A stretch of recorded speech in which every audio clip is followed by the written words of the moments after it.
तू का जिस्मानी दिलकशी न, तू त सिंध जे लाड़ वारी कंधीअ ते उलहंदड़ सिज जो आख़िरी छांवरो आहीं, जंहिंखे ॾिसी अदीब बि गज़ल विसारे वेहंदा आहिनि।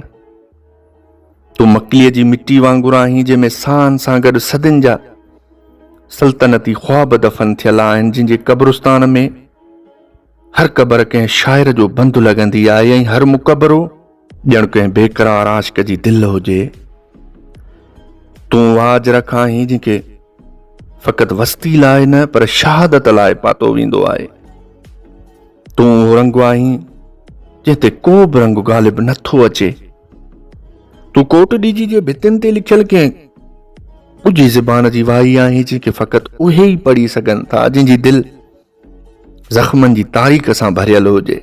तूं उहो मरहम नगमू आहीं जंहिं सिंध जी मिट्टी सां जुड़ी सचल जी दिलि मां जनम वरितो आहे ऐं तुंहिंजो नालो ॿुधंदे ई केतिरनि ई कवियुनि जूं कविताऊं पंहिंजो वज़न विञाए वेहंदियूं आहिनि।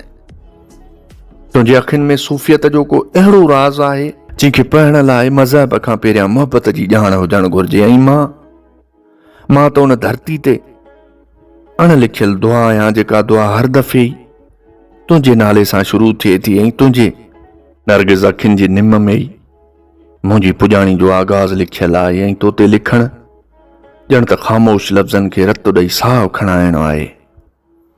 ऐं मां उन साह जी रोशनी मां ठहियल हिकु अहसासु आहियां, जंहिंमें सिंध जी मिट्टी ऐं तुंहिंजो वजूद ॿई गॾु साहु खणनि था।